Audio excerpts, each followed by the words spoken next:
Y esta mañana quiero hablar un tema sobre el carácter de un ministro de Dios. Carácter de un ministro de Dios, entendiéndose por ministro, que es toda persona que Dios ha llamado. Porque todo aquel que Dios llamó tiene la capacidad de ministrar la palabra sobre aquel que todavía no conoce e incluso sobre aquel que conoce, porque es un ministro del Señor. Y quiero basarme en el primer libro de Timoteo, capítulo 4, 12 y 13. Primero de Timoteo 4, 12 y 13. La palabra del Señor dice así: ninguno tenga en poco tu juventud, sino sé ejemplo de los creyentes en palabra, conducta, amor, espíritu, fe y pureza. Entre tanto que voy, ocúpate en la lectura, la exhortación y la enseñanza. Quiero, hermanos, que por un instante estén atentos a esta palabra que Dios trae a tu espíritu hoy. Porque en los tiempos que vivimos, solamente con un carácter específico del hombre y la mujer de Dios puede soportar, y no solamente eso, sino ayudar a aquellos que por circunstancias no puedan desenvolverse correctamente en medio de una pandemia como la que vive este mundo. Por eso necesitamos de hombres y mujeres con un carácter específico, dado de acuerdo al propósito eterno de Dios. Ahora bien, notamos aquí que el apóstol Pablo le da unas recomendaciones específicas a su hijo Timoteo para asegurarse de que fuera un gran ministro. Y eso es válido para todos los que seguimos al Señor. Ahora, notemos claramente que en la primera epístola a Timoteo, él en dos capítulos, capítulo 4 de Timoteo y capítulo 6, le da instrucciones precisas con tres palabras que quiero que trabajemos en esta mañana.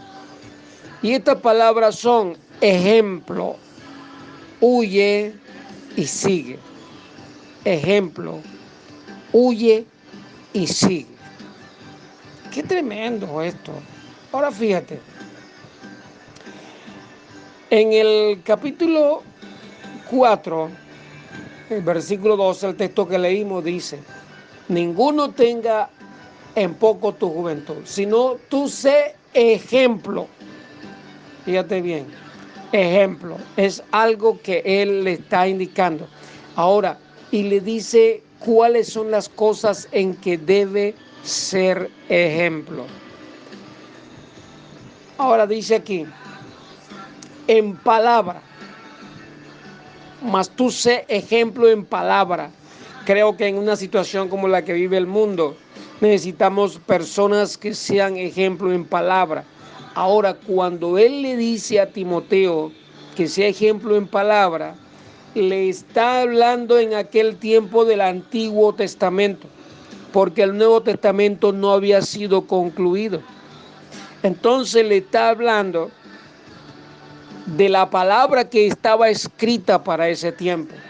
Mas el ministro de hoy tiene también la responsabilidad del conocimiento total de la Escritura, incluyendo el Nuevo Testamento. Así que cuando le dice a Timoteo que sea ejemplo en palabra y lo traspolamos a nosotros, entonces tenemos que ser ejemplo en toda la palabra, incluyendo el Nuevo Testamento y lo que es el reino de Dios para la tierra. Así que tú sé ejemplo en palabra. Luego dice en conducta. el modo de comportarse en medio del estilo de vida cultural, en aquel caso de Éfeso, lo que sería para nosotros en medio de nuestro entorno. Eso quiere decir que nuestra forma de vida no debe ser mal interpretada o tomada de una forma despectiva por aquellos que viven cerca de nosotros. Debemos ser ejemplo en conducta. También le dice en amor, la demostración con acciones de la manera que los amaba, en este caso Timoteo, a aquellas personas a las cuales le tocó pastorear. Ahora nosotros tenemos que demostrar con acciones el amor que Dios ha puesto en nuestros corazones. Y sobre todo en este tiempo que vivimos, es tiempo de que sea visto la gloria del Señor. Alabado sea tu nombre, Padre mío. Dice espíritu, sé ejemplo en espíritu. ¿Qué será lo que estamos entendiendo de esa expresión? Sé ejemplo en espíritu. Fíjate bien, en la demostración de los dones espirituales. Y esto implica que el hombre de Dios hoy sea más directo en cuanto a su relación con Dios, para que el espíritu pueda moverse y pueda ser también un ejemplo a otros en cuanto a lo que es estar ligado al espíritu. Y le dice, sé ejemplo en fe. Y es aquí donde la cosa se pone un poquito difícil, porque a veces las personas tienen un grado de fe y claman a Dios y no ven que lo que claman se haga. Y es allí donde dice entonces, pero ¿dónde está mi fe o qué es lo que hay que hacer con la fe? El asunto es que la fe primeramente es una relación personal con Dios, para que llegue a tal grado que tu confianza en Dios sea tal que no hay manera de que no se cumpla lo que tú has creído.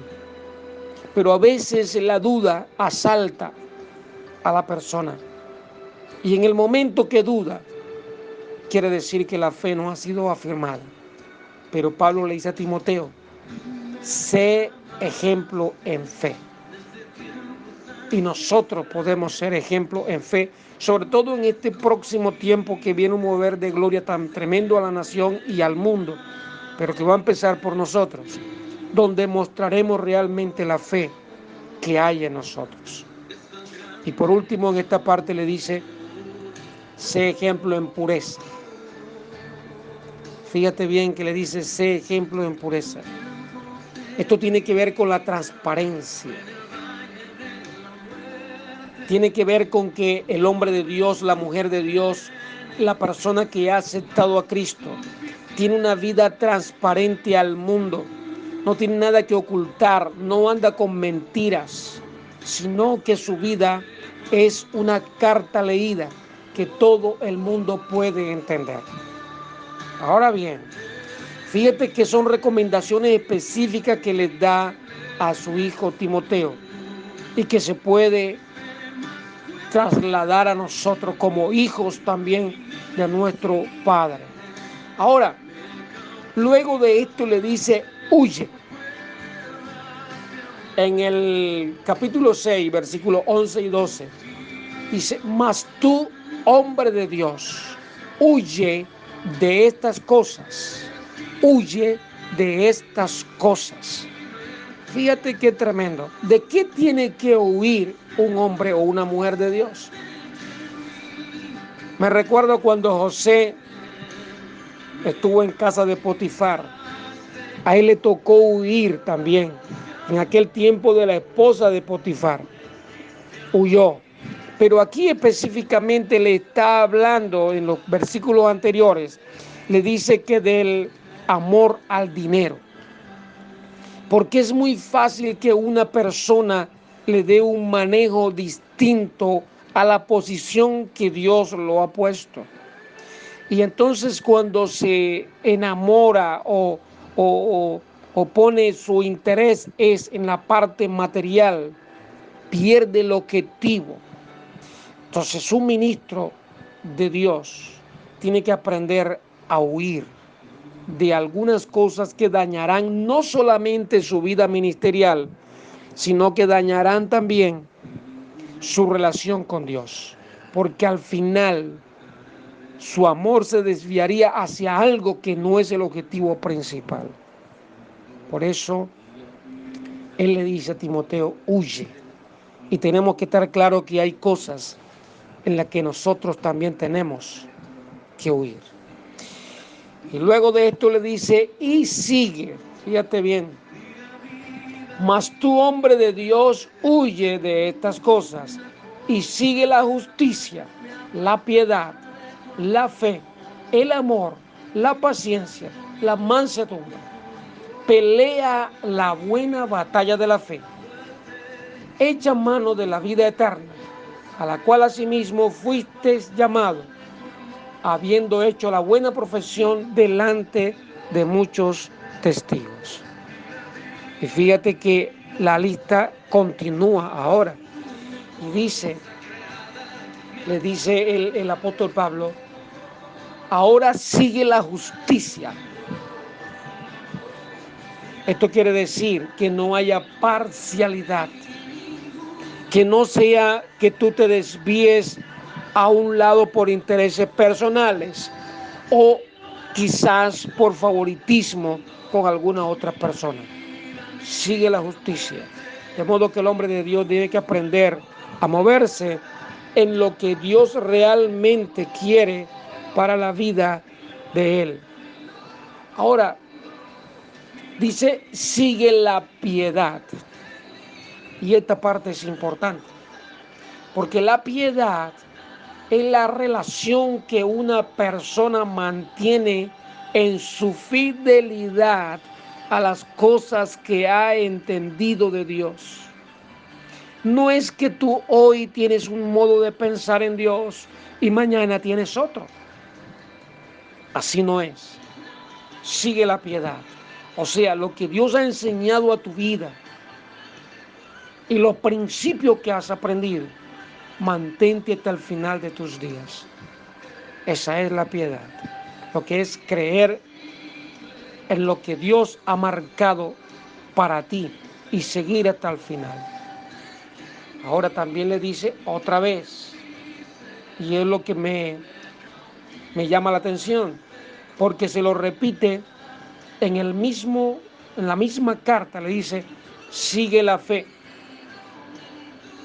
O sea que la fe necesita doble fuerza. Allá se lo recomendó y ahora también.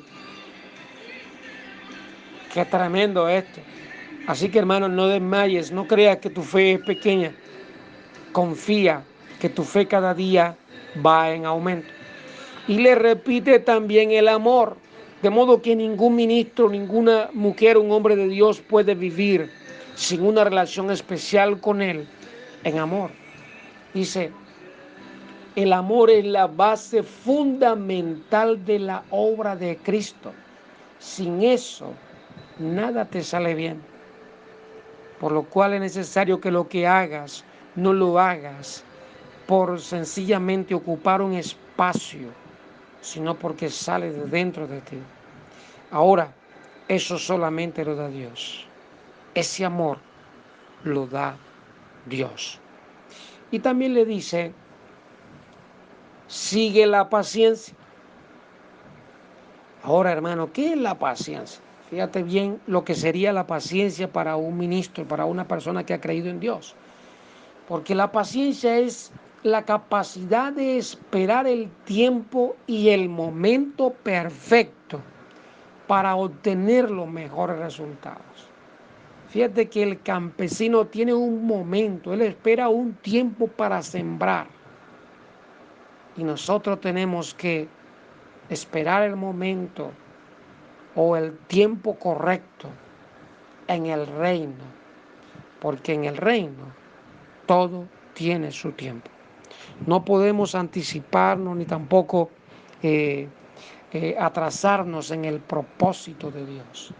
La paciencia, que aun cuando tú estás trabajando en la obra y no ves el fruto que tú quieres, para lo que tanto te has esforzado, pero tú mantienes la paciencia sabiendo que aquel que te colocó allí va a terminar la obra. Alabado sea el nombre del Señor. Y por último le dice la mansedumbre. Y esto sí es directamente a la personalidad. Porque la mansedumbre es la capacidad que tiene una persona para poder empatizar con los diferentes caracteres y posiciones filosóficas sin contienda o sin problemas, sin pelear, y con la sabiduría tal de llevarlos al conocimiento de la verdad. Creo que esta es una característica demasiado importante, la mansedumbre. De modo que si tú eres un hombre o una mujer de Dios, y cuando alguien te habla de una cosa que choca con lo que tú has creído o lo que tú entiendes de la obra del Señor, y te exasperas y empiezas a entrar en contienda con esa persona, en ti lo que ha ocurrido es que no hay mansedumbre. Porque la mansedumbre es la capacidad para escucharlo y para ponerte en el lugar de él. ¿Por qué piensa de esa manera?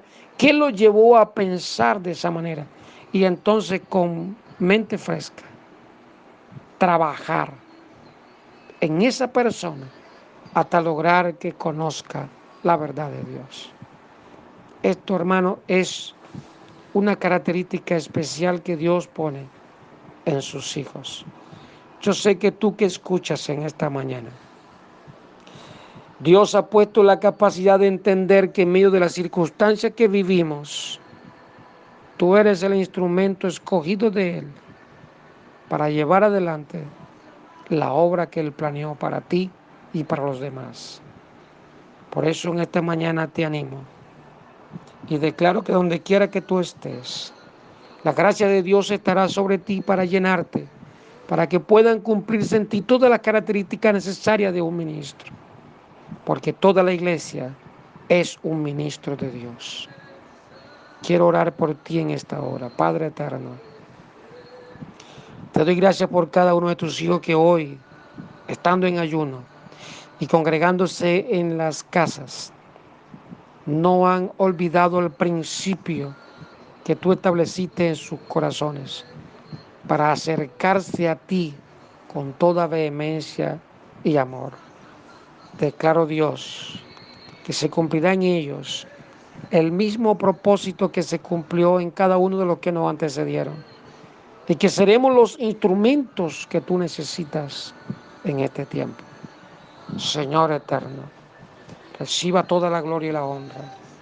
Declaro, Dios, que cada persona que aún no te conoce, pero que escucha esta palabra, es alcanzado por tu espíritu para que sea luego un instrumento de tu reino. Lo declaro en el nombre de Jesús. Gracias, Señor.